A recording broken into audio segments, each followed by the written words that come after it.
해가 들어온다. 금방 잡아들인 생선들로 위판장이 들썩거린다.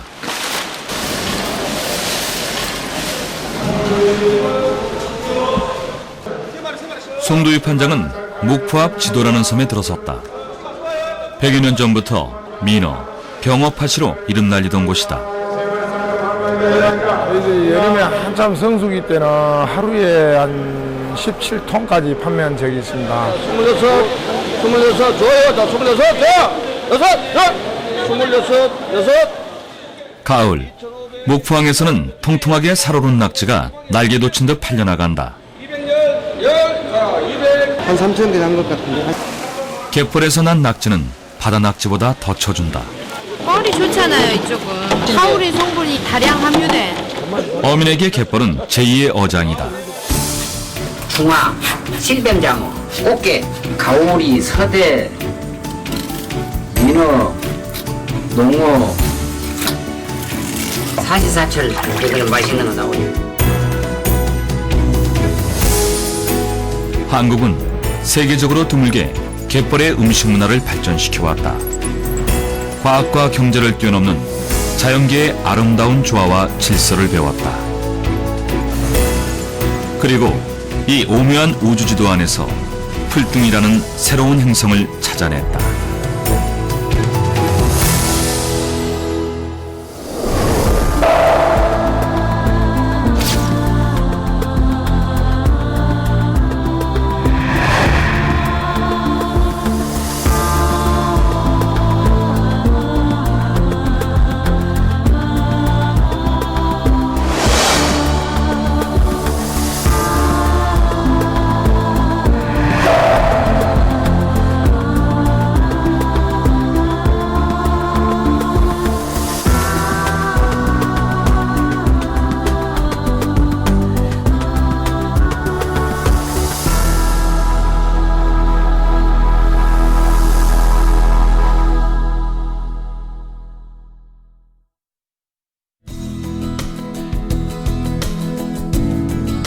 목포를 마주보고 있는 앞해도는 신안의 1000권 넘는 섬 중에서 가장 넓다. 평지가 많아 농사도 육지 못지않은 규모다. 그러나 앞해도의 명물은 역시 갯벌이다. 광활하고 비옥한 갯벌은 다른 데서 볼 수 없는 비경까지 갖췄다.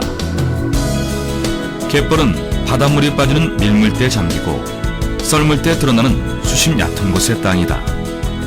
이곳에서는 육지와 해양, 어느 쪽에도 속하지 않는 독자적인 생태 환경이 만들어졌다.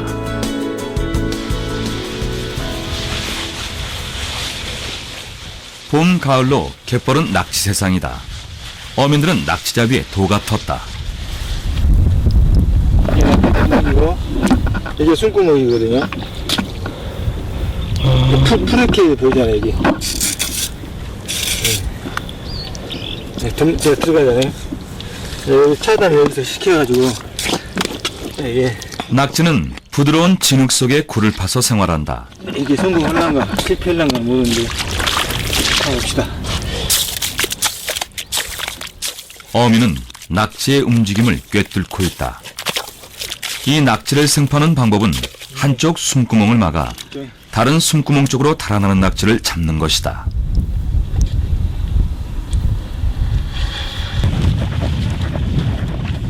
서해 연안에서는 그물을 잡기 전에 갯벌 조업부터 배운다. 어린아이, 여자들에게도 열려있는 어장이자 바다 조업 못지않게 벌어들이는 수입원이다. 보통 하루에 이렇게 해서 얼마나 잡으세요? 140마리 있어요, 160마리. 그 낙지가 얼음에 있다. 그걸 어떻게 하는 거예요? 잡다 보니까 알죠. 여기가 숨구멍이 있고 지금 낙지 나와 있거든요. 예? 여기서 빨리 잡아야 돼요.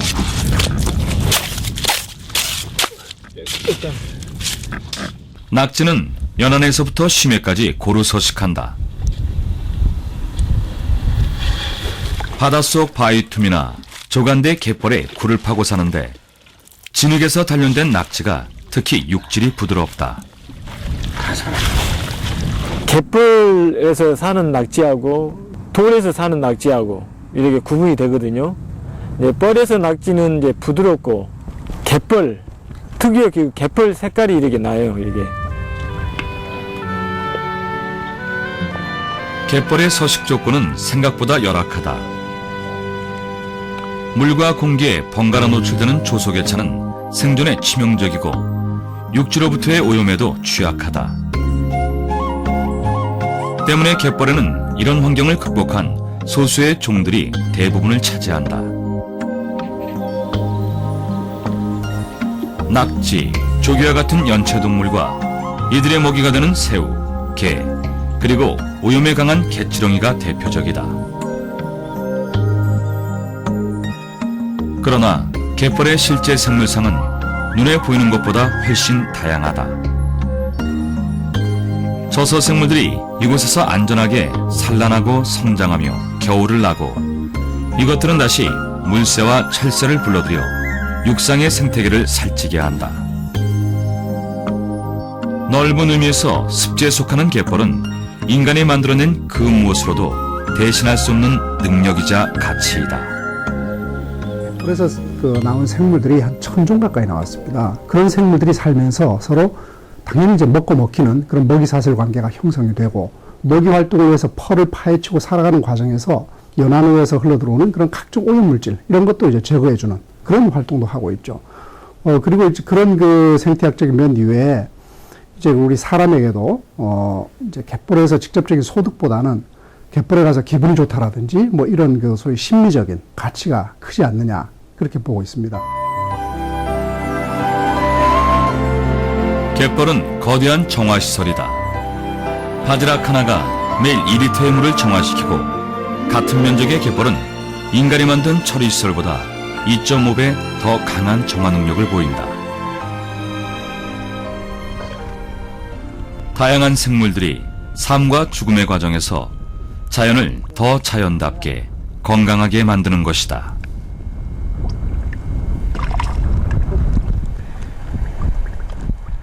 봄이 무르익은 4, 5월의 서해갯벌. 낙지와 마찬가지로 진흙 속에 살던 짱뚱어들이 일제 짝짓기에 나섰다.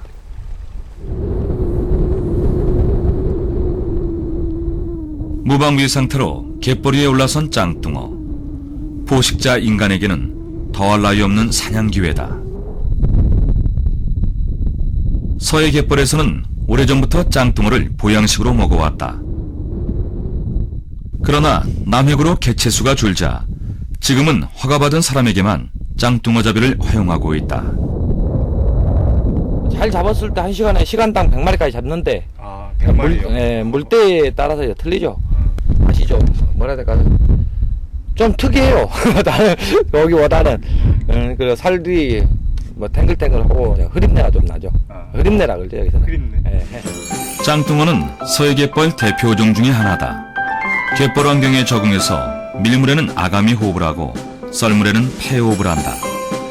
어리면서도 수중보다 공기 중에 더 오래 견디는 녀석이다. 짱뚱어가 아가미와 지느러미를 잔뜩 치켜 세웠다. 암컷을 유혹할 때와 상대를 위협할 때다. 칠개의 집을 빼앗고 농계를 주식으로 하는 짱뚱어. 서해갯벌에 자리 잡은 힘의 논리다. 규조리에 의한 광합성을 통한 그 에너지 생산 그리고 그 주변에서 흘러들어오는 각종 유기물 파편들 이런 것들이 칠개 먹이가 되고 칠개는 낙지에게 먹히고 그 다음에 낙지는 우리 인간에게 먹히고 하는 이런 과정을 통해서 이제 그 에너지가 흘러가는데요. 갯벌하고 이 사람하고 이렇게 밀접한 연관성을 가지는 곳이 우리나라밖에 없습니다. 왜냐하면 지금 보시다시피 수산물이 많이 그 갯벌에 생산이 되고 그런 수산물을 이용한 소위 우리 인간의 삶이 지금까지 이루어져 왔다는 거죠. 그리고 지금 앞으로도 계속 이어져 갈 거고. 삶과 죽음의 전장 갯벌. 살아있는 모든 것들이 치열하면서도 절묘하게 힘의 균형을 이룬다. 사람이 개입하기 전까지는.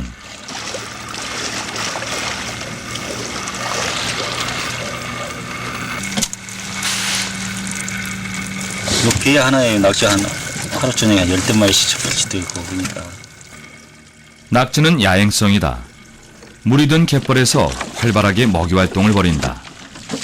이때를 틈타 칠개 꿰인 주낙을 던지면 갯벌을 뒤주는 낙지잡이보다 훨씬 수월하게 수확할 수 있다. 미끼는 낙지가 좋아하는 칠개. 저기 낙지 오네.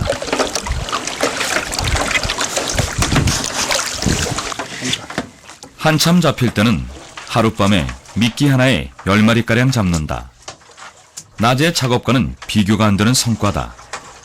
그러다 보니 너나 없이 낙지 준학에 매달리며 개체수가 줄고 있다.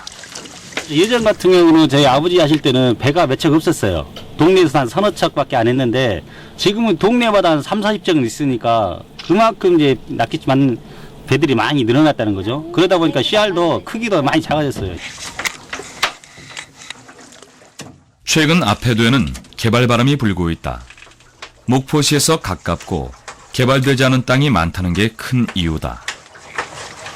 지금 뭐 앞에서 저쪽 뭐 끝쪽으로 뭐죠 조선소 들어온다 이런 말도 있고요. 이게 주민들도 의견도 반반해요. 그냥 땅값도 오르고 뭐 이런 건 좋은 점이고 또 개발도 되고 뭐 그러다 보면 뭐 쉽게 말해서 뭐 빌라 같은 데 들어오고 막 이럴 것 같은데 또 어찌 보면 또 환경 오염돼도 말씀하셨듯이 뭐 갯벌도 양도 줄어들고 하니까 그거를 뭐 저희가 뭐 어떻게 한다고 해서 된 것도 아니고 뭐 정부에서 말한 대로 이제 가는 수밖에 없는데 저희 입장에서 좀 아쉽죠. 그런 게 갯벌 자체를 이제 계속 파헤치고 한다는 게. 산업화 과정에서 수많은 갯벌이 사라졌다. 갯벌이 지닌 무형의 가치와 무한한 생산성은 고려되지 않았다. 당장의 편리와 이익을 위해 인간의 영원한 터전을 파괴해온 것이다. 전남 해안에는 우리가 아는 것과는 아주 다른 형태의 갯벌이 있다. 어디로 가시는 거예요? 어느 방향으로? 칠산. 칠산. 칠산은 아래쪽 영광에서부터 위쪽으로 위도, 고군 산군도에 이르는 해역이다. 섬 밀집 지역에서 빨라지는 조류 덕분에 고깃대가 모여들어 국내 3대 어장의 하나로 꼽힌다.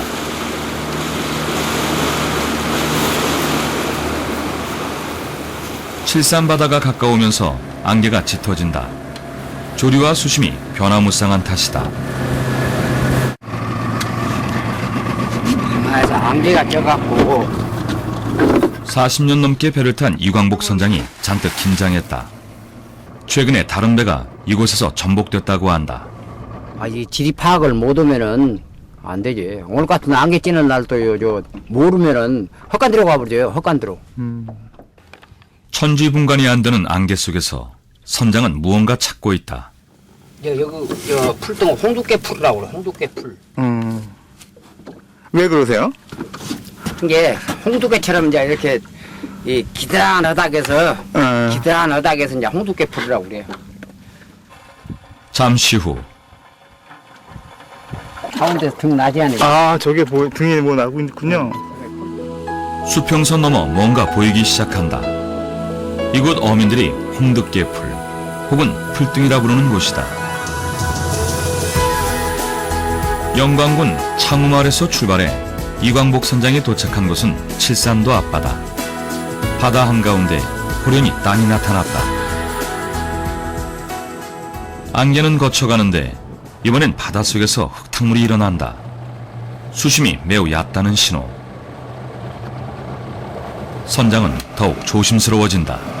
야차오니까 저 밑에 프로펠러가 다 벌어 땅에. 그러니까 천천히 가지고 우리가 기계를 좀 들고.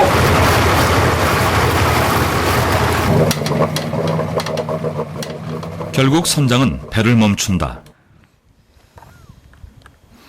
프로펠러가 성안차로 돌아가려면 동력을 멈추고 배를 끌고 가는 수밖에 없다. 그게 풀이 일어나서 마냥 겨울에 여기 올 때는 이 풀이 일어나서 이 파도가 많이 일나기 때문에 모르고 오다가 여기서 배가 두 척이나 엎어져가지고 그때 새 죽었어요. 이 풀등 때문에? 네, 새 죽었어요. 풀등까지는 아직도 수백 미터가 남았다. 노련한 선장은 아예 닻을 내리고 빈몸으로 들어간다. 생각보다 넓습니다. 엄청나게 놀라요. 저 밑에까지니까. 저 위에서부터. 저 밑에까지예요? 바닥에 딱딱하네요, 모래가. 모래라. 지금은 썰물 때다. 바닷물이 빠지면서 광활한 땅이 드러났는데 토질은 모래갯벌과 비슷하다. 면적도 갯벌에 버금가는 규모인데 서해연안의 흔한 갯벌과 결정적인 차이는 이곳이 육지에 접하지 않고 바다에 홀로 존재한다는 것이다. 어민들은 이런 곳을 풀등, 전문가들은 천퇴 혹은 사퇴라고 부른다.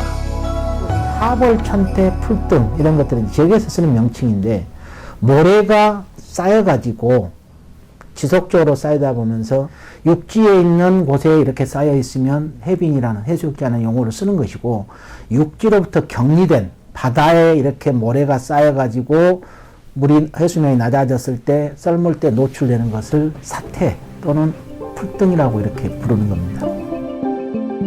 지구 자전과 태양, 달의 인력으로 바다에서는 하루 2번씩 밀물 썰물이 생긴다.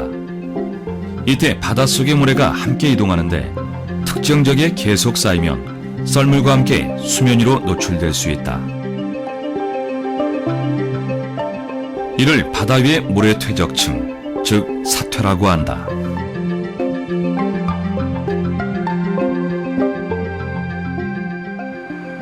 풀등은 대체로 남동 혹은 북서 방향에 길다랗게 나타난다. 짧으면 수백 미터, 길면 5km가 넘는다. 이곳이 만약 갯벌과 같은 조건을 가진다면 경제적 가치는 어마어마할 것이다.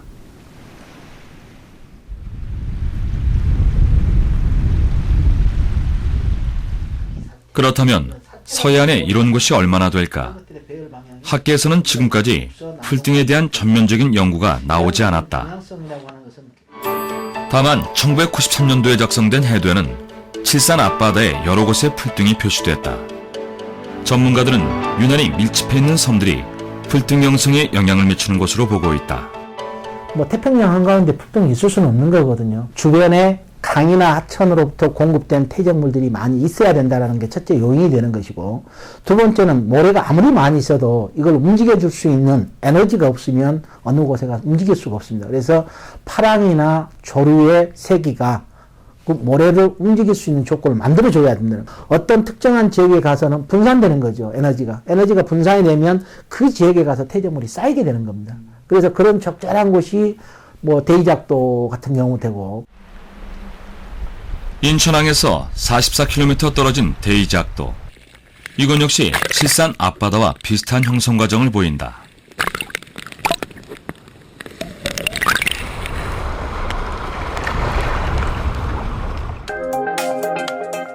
대이작도와 소이작도 사이 해역에서 조류가 빨라졌다가 급격히 느려지면서 조류에 실려온 모래가 대이작도 앞에 쌓이는 것이다.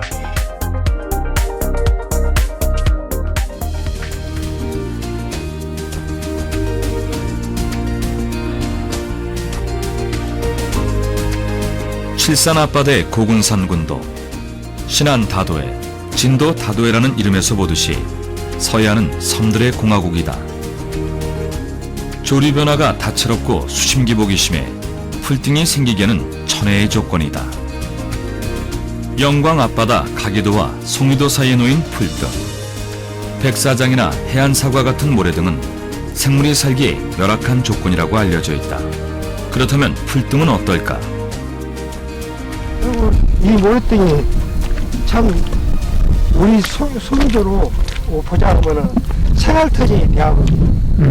맛조기가 많이 나지, 또 백한 나지. 그래가지고 겨울철에 참 어장도 못 오고 놀고 있는데, 여기서 해갖고 한 사람이 겨울 한 3달 하면은 한 500만 스포를 그래갖고 저렇게 써도 쏟아서 들어오고 아그들한테 그 잡아서 보내주기도 하고.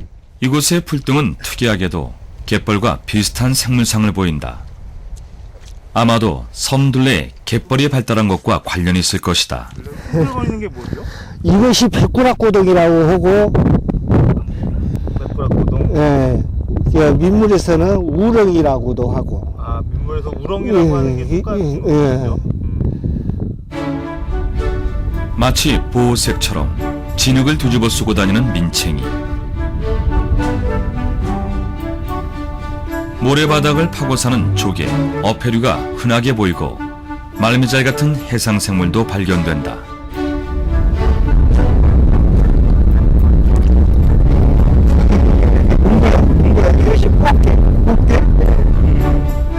작은 몸집에 화려한 무늬를 지닌 그물무늬 금괴. 헤엄치기 좋게 납작한 발은 갯벌보다는 바다 생활에 잘 적응했다는 뜻이다. 이렇게 그 물이 쓰면 나올 수가 있어요. 이렇게 파도를 치면 이렇게 백합이 이렇게 나와요. 여러 개씩 나와요. 그러면 이렇게 바로 이 작업을 않고 그냥 주워갖고 가갖고 이거 까서 소주 안주도 하고.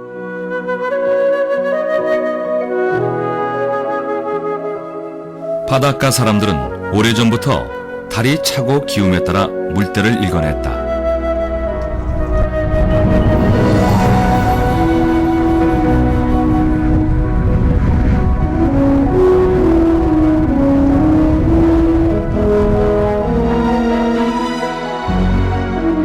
밀물과 썰물의 차이가 가장 큰 사리. 한 달에 2번 사리가 계속되는 5, 6일간은 갯벌조업이 만개하는 때다. 송이도와 가기도에서는 물이 제일 많이 빠졌을 때 갯벌과 풀등이 이어져 2섬이 연결되는데 그 폭이 10km가 넘고 땅은 경운기를 타도 될 만큼 단단하다.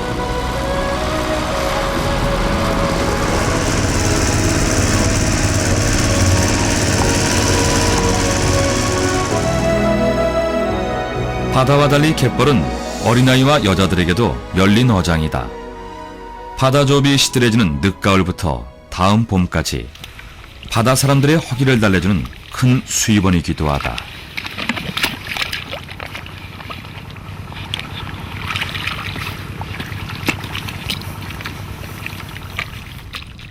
송이도에서 갯벌과 풀등이 이어질 때는 어장이 2배, 3배로 커진다. 조개 중에서도 상품으로 치는 백합이 주렁주렁 열린다. 이게 이렇게 하면 느낌이 오세요? 어떻게 느낌이 와요? 따끈따끈해요. 따끄닥. 아, 물 나올 따끈하면. 아, 그래 나온 거예요? 근데 날씨 차면은요, 무장 깊이 들어가요. 아, 이런 거 많아요. 아이고야. 우와, 진짜 크네. 물이 빠진 6시간 동안 꼬박이라면 사람마다 30에서 40kg은 너끈하다. 경운기를 동원해야 하는 또 하나의 이유다.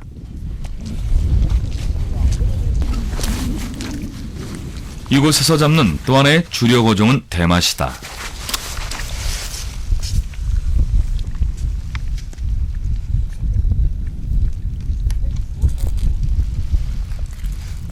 대맛은 진흙 속에 몸을 숨기는 습성이 있다.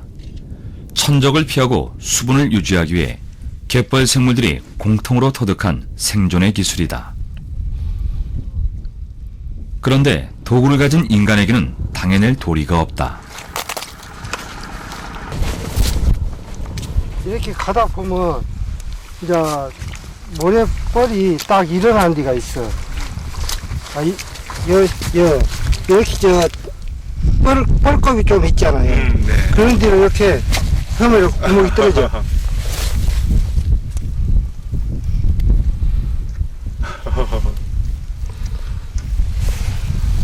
백발백중이네요. 이게 요거를 네. 그냥 먹어도 돼. 아, 진짜?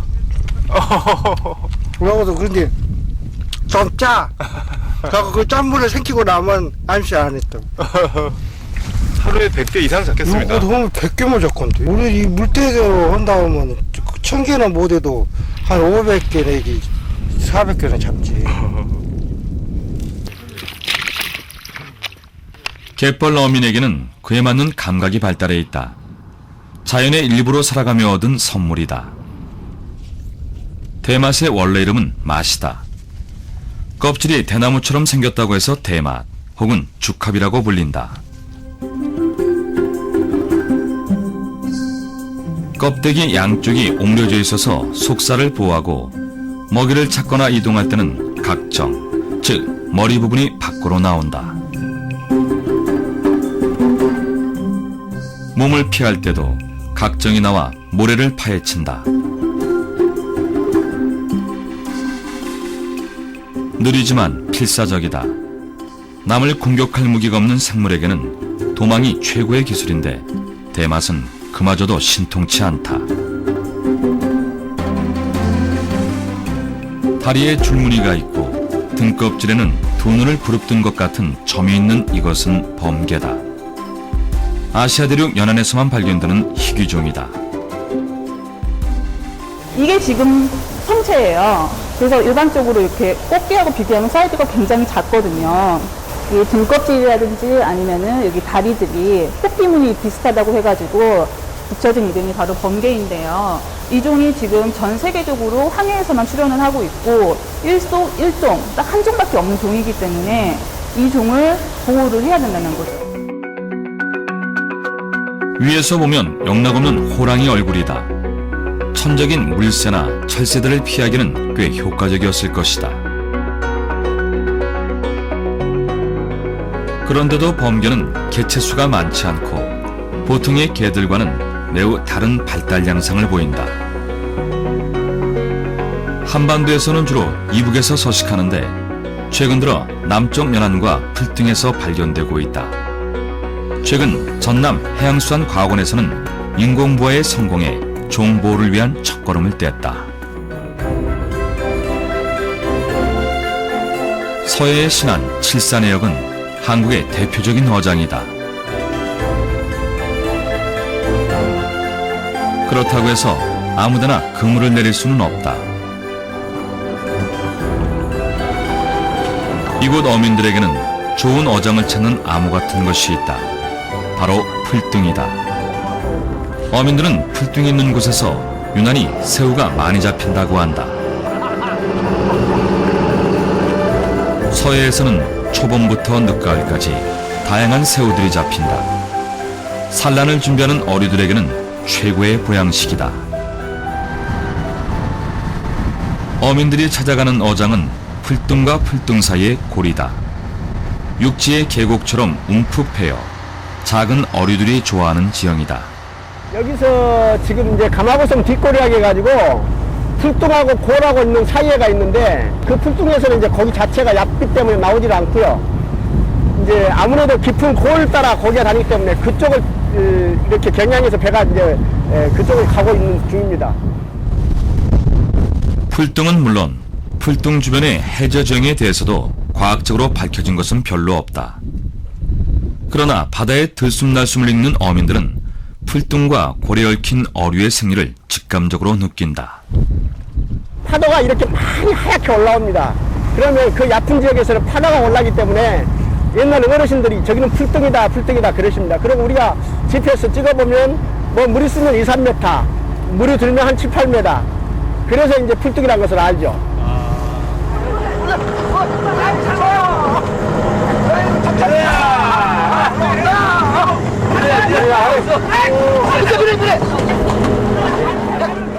풀등 주변의 어류 중에 가장 큰 포식자는 민어다. 큰 것은 1.5m가 넘고 단백질과 지방이 많아서 아주 비싼 값에 팔리는데 이것들 역시 풀등 사이 골을 찾아가면 백발백중이다.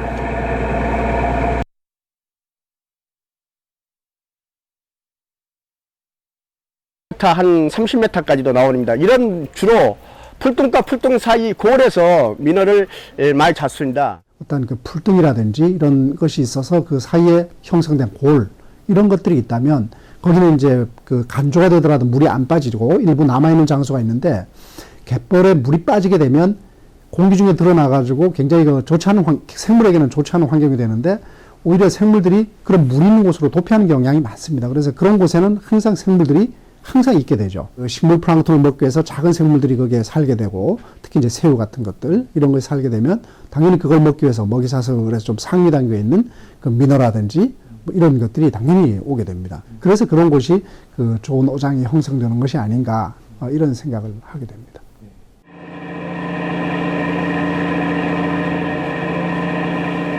풀등은 어선 운행을 가로막는 골치 아픈 존재인 동시에 좋은 어장을 뒤로 감춘 요새다.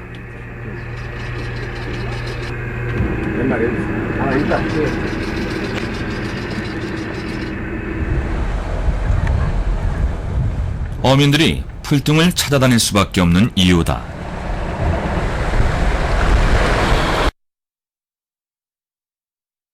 을 가지는 흐르는 조류에서 그 수직 혼합을 일으킬 수 있는 마찰력을 많이 발생시킬 수 있다고 봅니다. 그렇기 때문에 아랫부분에 있는 내환경류를 갖다가 윗부분으로 공급하면서 위에 있는 플랑크톤들이 내환경류를 먹음으로써 또 다시 또 번성할 수 있고, 다음 또 소비자가 먹으면서 먹이 피라미드를 갖다 형성함으로써 사태가 있는 지역이 좀 더 그 종 다양성이라든지 그다음에 생물량들이 좀 더 많이 있지 않겠냐, 그런 추론을 해볼 수가 있습니다.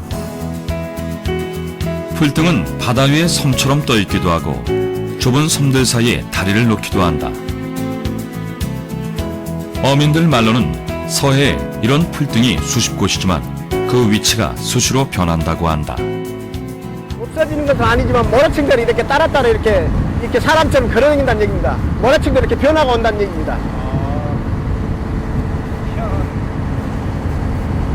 자연이라는 게 가만히 놔두질 않아요. 속에 있는 것들을 이렇게 바위들이나 가만히 놔두지. 1993년에 제작된 해도와 지금의 모습을 비교해보자. 나골도 위아래에 있던 풀등은 사라지거나 작아지고 가기도에 붙어있던 풀등은 송이도까지 연결됐다.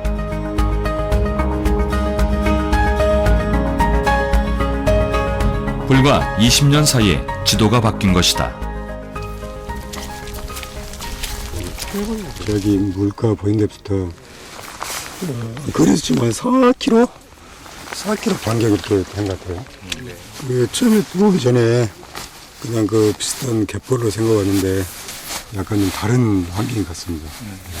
이제 저 끝에 지금 지평선처럼 보이는데 거기도 지금 그 등이에요, 그러면? 그렇죠. 이러고. 지금 이렇게 검토투 해갖고 지금 보이는 데는 전부 다 모래등이에요. 그래요. 와, 상당하네. 이 우리가 이렇게 지평선 이렇게 보니까 이제 우리 법성코에서 영광 가는 거리방은 더 멀어요. 원래 10년 기준해가지고 지금 이렇게 모래등이 이렇게 그래요? 나와버렸죠. 10년이요? 와, 10년. 이게 얘가 10년 전에는 어장터였다니까. 여기서 이제 고기 같은 걸 잡은 데였어요. 근데 저 밑에 가기도 저 뒤에가 이 모래등이 났었어. 그래갖고 우리가 배로 거기까지 가가지고 그 할 때는 마스가 한 사람이 100개 내지 200개, 그러면 한 50개씩 이렇게 해갖고 되겠는데 소위도 오고 가기도 오고 이 등이 나면서 맛조개를 파면은 한 사람이 300개, 500개 더 많이 이렇게 많이 팔 수가 있어. 그런 대신에 이 백합이 또 나와버리고. 국내 학계에서는 갯벌의 성질이나 변화에 대한 연구가 부족한 게 현실이다.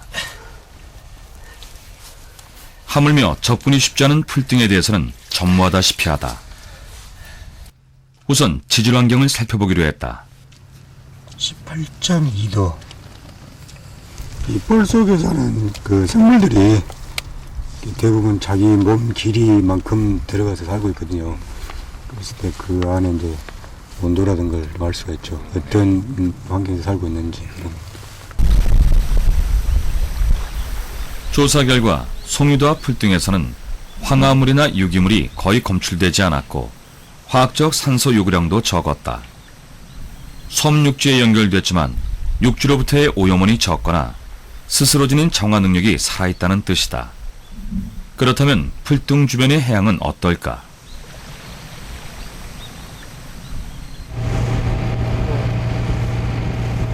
배 위에서 측정해보니 수심이 들쭉날쭉하다.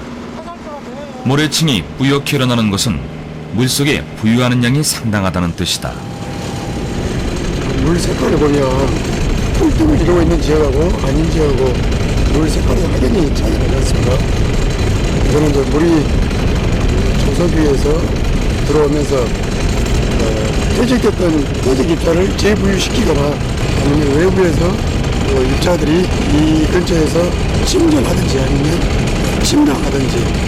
특정한 어떤 지역에 가면은 파도가 많이 치고 그러니까 거기를 피해서 그 옆에서 이렇게 어업을 하고 조업을 했는데 어느 시기에 가니까 또 이쪽은 파도가 안 치고 저쪽은 치더라는 이야기예요. 다시 이야기하면 이 바닷속에 있는 이 모래가 한 지점에 고정되어 있는 게 아니고 이동을 하는 거예요.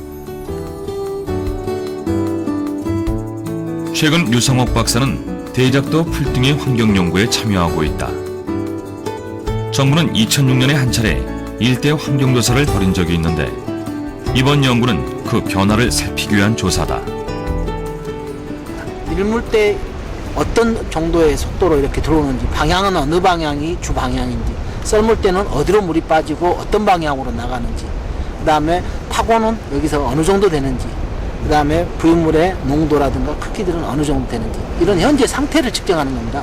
그래서 예를 들어서 나가는 쪽으로 부유물질이 더 많이 나간다 그러면은 이 풀등이 쉽게 이야기하면 고도가 낮아질 수 있는, 쇠퇴해 갈 수 있는 그런 영상을 좀 보일 것이고요.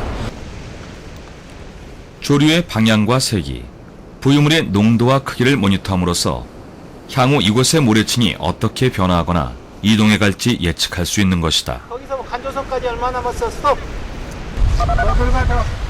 그런데 만약 이곳의 풀등이 사라진다면 어떻게 될까? 풀등이 물에 잠겨 있을 때는 밖으로부터 밀려오는 파가 그대로 육지 쪽으로 전달이 돼요. 그래서 굉장히 심한 파도가 치고 이런 현상이 있는데 풀등이 노출이 되면은 일부에서 전달되는 외력을 갖다가 차단시켜줍니다. 그래서 그 순간이 풀등이 노출된 순간에 주변이 허한 이런 형상으로 바뀌는 거거든요. 풀등이 우리에게 미치는 또 하나의 영향은 파랑 에너지를 감소시키는 것이다. 태풍과 해일은 갯벌이나 풀등을 지나면서 그 마찰력으로 인해 에너지가 크게 줄어든다.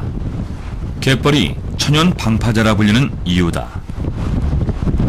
밖에서 100이라는 에너지가 전달된다면은 바닷가에도 100이라는 에너지가 그대로 전달이 되는데 좀 갯벌의 폭이 넓다면은 100에서 90, 80, 70, 60, 50까지 줄어서 전달되기도 하고 근데 이제 풀등이 있다면은 풀등에서 확 죽이기 때문에 90, 80, 70이 아니라 90, 60, 50으로 해서 이렇게 전달되기 때문에 볼라벤이 통과하고 난 다음에 조사를 해보니까 이 단면이 대칭에 가까운 형태를 풀등이 보이더라는 거예요. 태풍과 같은 강한 이펙트가 있는 에너지가 전달됐을 때는 뭐 10년 동안에 움직일 수 있는 양, 1년에 동안 움직일 수 있는 양보다 태풍 한 번에 이동되는 양이 훨씬 많다라는 겁니다. 이걸 이제 다시 판증을 하게 되면 이 풀등이 존재하지 않는다라고 하면 남쪽에서 강하게 전달된 태풍의 이 에너지가 그대로 이작도에, 소이작도나 대이작도 해안에 미칠 거라는 이야기예요. 사실은 그 재해를 예방하는 데 있어서 가장 효과적인 것이 풀등이라는 이야기예요. 자, 파도가 몰려오고 이런 선착장 주변에 우리가 이제 저기 그 속산도, 가거도라고 지금 바뀌었죠. 가거도가 매년 태풍 때 방파제가 유실이 돼요. 수백억이 사라지는 거거든요. 그 큰 테트라포드를 집어넣고 넣어도 이게 한순간에 종이짝처럼 날아가 버린다는 거예요. 근데 돈 10원도 투자하지 않고 자연이 만들어준 그 모래 언덕이 그 강한 파를 차단시켜 준다는 거예요. 이것은 뭐 돈으로 계산할 수 없는 굉장히 큰 가치라고 저는 일본의 가치라고 생각을 하고 있습니다. 섬이 육지의 방파제라면 갯벌과 풀등은 섬의 방파제다. 풀등이 인간을 위해 존재하는 건 아니지만 인간이 풀등을 보존해야 할 이유는 충분하다. 그러나 우리는 여전히 미래에 대비하기보다는 과거의 잘못을 수습하기에 급급하다.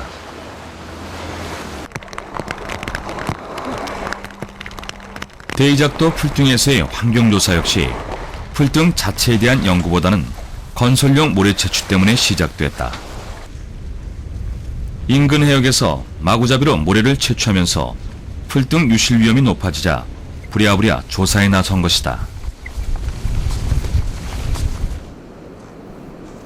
이곳에서도 풀등은 광활한 면적을 자랑한다. 물이 많이 빠질 때면 여의도 면적의 3배가 넘는다. 같은 갯벌이라도 토질에 따라 생물상은 큰 차이를 보인다. 그렇다면 대이작도 풀등에는 어떤 생물들이 집을 짓고 있을까? 특히 굵은 모래는 그 파도나 조류 에너지가 엄청나게 큰 지역이거든요. 이제 생물들이 여기 구멍을 파거나 붙어서 살기가 좀 어려운 환경이죠. 외부의 압력이 계속적으로 이루어지는 곳이기 때문에 이렇게 토태적상으로는 굉장히 건강해 보여도 생물상은 상당히 빈약할 수가 있습니다. 그 호수나 하천에 너무 맑은 데가 있으면 오히려 생물이 없잖아요. 그런 데하고 비슷하다고 보시면 돼요. 갯벌은 입자 크기에 따라 펄갯벌, 모래갯벌, 그리고 두 가지가 섞인 혼합갯벌로 나뉜다. 그런데 대이작도 풀등은 펄과는 다른 성질을 보이고 모래갯벌과 비슷한 송이도 풀등보다도 입자가 굵다. 저서 생물에게는 갯벌보다 더 열악한 조건이다. 썰물과 함께 바다로 돌아가지 않고 이곳에 남은 녀석들이 과연 있을까? 뭐가 보이십니까? 네. 네, 지금 안 움직이고 있는데요. 이게 MP4거든요. 엽새우류. 새우인데 움직이네요. 네, 옆으로 옆으로 납작하다고 해가지고 엽새우류라고 그래요. 예, 여기 갯지렁입니다. 꿈틀거네요. 예, 꿈틀꿈틀. 지금 이런 애들은 서해비단 고둥이라고 연체동물이에요. 고둥류라고 보시면 되고요. 그 조개하고 이제 친척 좀 된다고 보시면 되고요. 우선 눈으로 관찰한 바로는 이곳은 칠산이나 신안에 형성된 풀등에 비해 삭막한 환경이다. 그런데 모래골 곳곳에 검푸른 자욱이 보인다. 미세조류다. 미세조류는 갯벌에 흔한 식물성 플랑크톤으로 갯벌 생물에게는 1차 에너지원이다. 미세조류가 풍부할수록 갯벌의 생산성도 높다. 조류라고 그래서 바다에서 자라는 이끼나 플랑크톤 같은 거를 자라는 거고요. 얘들이 물고기들의 먹이가 되는 겁니다. 그래서 물고기나 뭐 작은 치어들이 왔을 때 먹이 자원으로 쓸 수가 있는 거고요. 띠를 보통 이루고 있거든요. 그래서 이쪽 지역에 많이 분포를 하고 있고 풀등에서 이렇게 보는 거는 많이 보이면 저도 처음 봤는데요. 풀등 주변의 해양 생태계는 어떨까?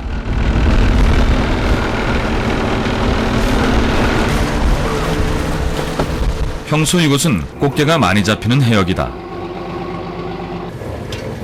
실제 조사 기간에도 홍어, 꽃게, 쥐노래미가 가장 많이 잡혔다.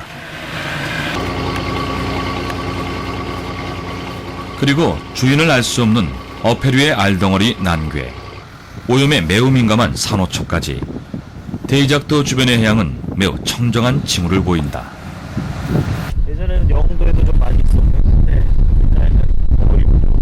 좀 맑고 부유물질이 그렇게 많지 않은데, 왜냐면 부유물질이 많으면 현미경으로 보면 작은 폴립들이 있거든요. 거기다 막혀요. 그러면은 사람이 입구멍 막히고 구멍이 막히는 것처럼 이 먹이를 못 먹으니까 이렇게 돌아서 나갔다는 거예요. 흥미롭게도 돌산호 종류인 버귤라리아 준세아라는 그런 이제 생물이 나왔었는데요. 이 여기가 서해임에도 불구하고 육지로부터 많이 떨어져 있어서 그런지 상당히 좀 그 부유물질도 적고 빛의 투과도도 좀 많이 좋다라는 것들을 반증해주는 생물이죠. 풀등 주변의 환경조사는 해양보호구역 보존을 위한 연구과정에서 이루어졌다. 그나마 공식 연구로서는 처음이나 다름없다.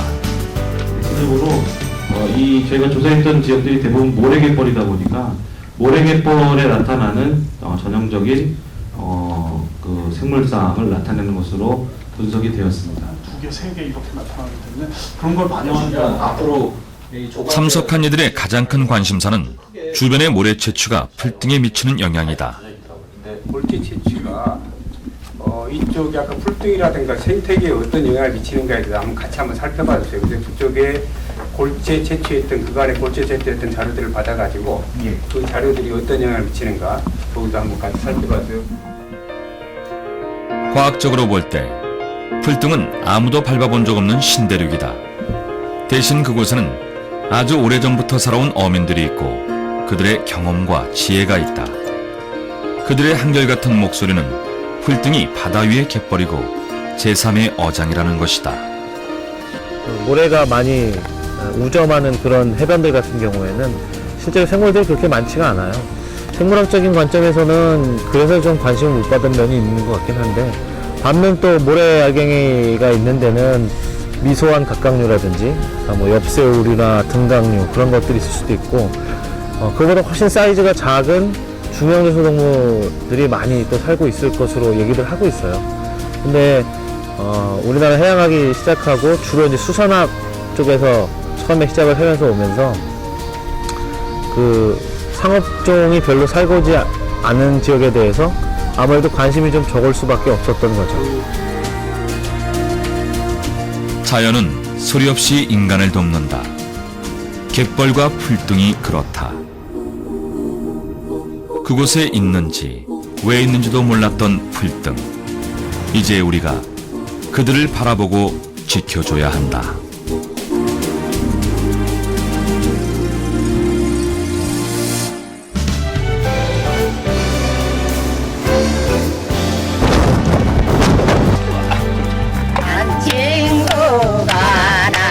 겨울엔 또 북풍도 막아주고.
해가 들어온다. 금방 잡아들인 생선들로 위판장이 들썩거린다.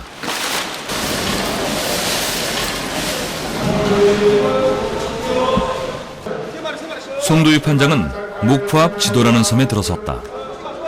100여 년 전부터 민어, 병어 파시로 이름 날리던 곳이다. 이제 여름에 한참 성수기 때는 하루에 한 17톤까지 판매한 적이 있습니다. 26, 좋아요. 자, 26, 자,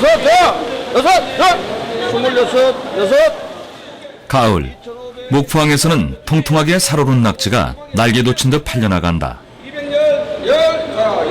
한 3천 개 난 것 같은데. 갯벌에서 난 낙지는 바다 낙지보다 더 쳐준다. 뻘이 좋잖아요, 이쪽은. 하우리 성분이 다량 함유돼. 어민에게 갯벌은 제2의 어장이다. 중화, 실뱀장어, 꽃게, 가오리, 서대, 민어, 농어, 사시사철 여기는 맛있는 거 나오죠. 한국은 세계적으로 드물게 갯벌의 음식 문화를 발전시켜왔다. 과학과 경제를 뛰어넘는 자연계의 아름다운 조화와 질서를 배웠다. 그리고 이 오묘한 우주지도 안에서 풀등이라는 새로운 행성을 찾아냈다.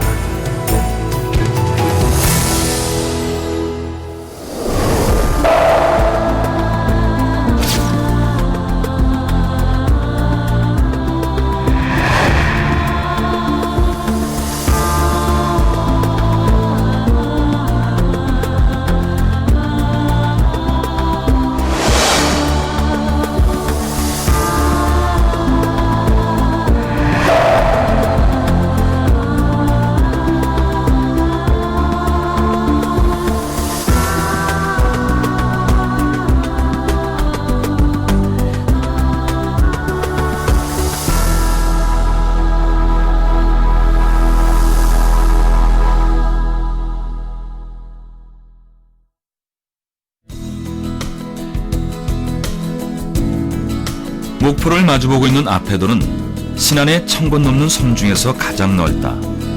평지가 많아 농사도 육지 못지않은